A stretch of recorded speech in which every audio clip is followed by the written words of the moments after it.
ఎన్నికల తర్వాత ఏర్పడే ప్రభుత్వాలు సాధారణంగా ప్రజలకి అనుకూలంగా వ్యవహరిస్తాయి.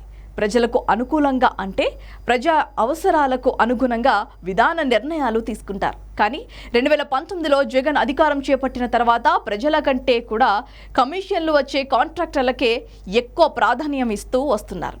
వారికి నిధులు కేటాయిస్తూ పనులను అప్పగిస్తున్నారు.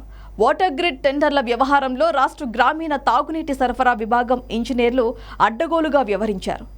జలజీవన్ మిషన్లో భాగమైన 8,690 కోట్ల విలువైన వాటర్ గ్రిడ్ పనులను ప్రభుత్వ పెద్దలకు అనుకూలంగా ఉండే కాంట్రాక్టర్లకు, సంస్థలకు నిబంధనలకు విరుద్ధంగా కట్టబెట్టారు. విజయవాడకు చెందిన ఒక న్యాయవాది సమాచార హక్కు చట్టం కింద సేకరించిన సమాచారంతో 2 ఏళ్ల క్రితం నిర్వహించిన వాటర్ గ్రిడ్ టెండర్లలో జరిగిన అడ్డగోలు వ్యవహారాలు ఆలస్యంగా వెలుగులోకి వచ్చాయి. బిడ్డింగ్ పై ఇంజనీర్లు తయారు చేసిన మదింపు నివేదికలో విస్తుగొలిపే అనేక విషయాలు బయటపడ్డాయి. కొన్ని గుత్తేదారు సంస్థలకు పనులు చేసే అర్హత లేకపోయినా తప్పుడు సమాచారంతో మాయ చేసిన విషయం వెలుగులోకి వచ్చింది.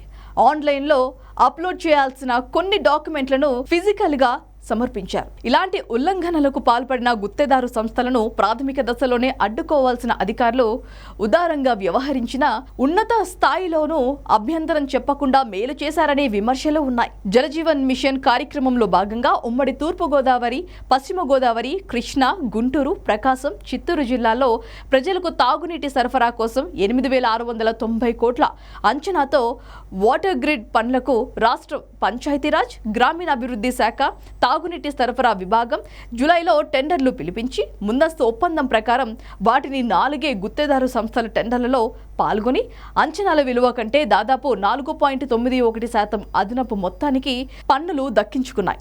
దీనివల్ల గుత్తేదారు సంస్థలకు అదనంగా మరో 426.67 కోట్లు దోచిపెట్టే అవకాశం ఏర్పడింది.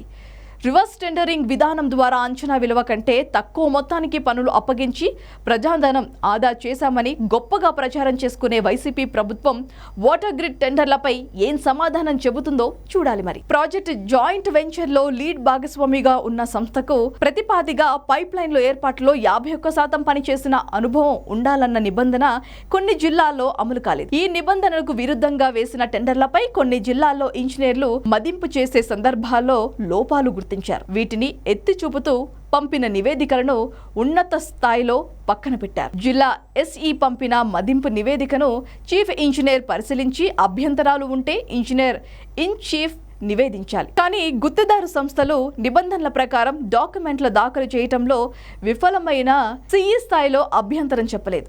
అలాగని ఈఎన్సీ కూడా ప్రశ్నించలేదు. రాష్ట్ర స్థాయి టెండర్ కమిటీ కూడా టెండర్లను ఆమోదించింది. దీంతో నిర్దేశిత పత్రాలు లేకపోయినా సులువుగా కొన్ని సంస్థలు టెండర్లు దక్కించుకోగలిగాయి.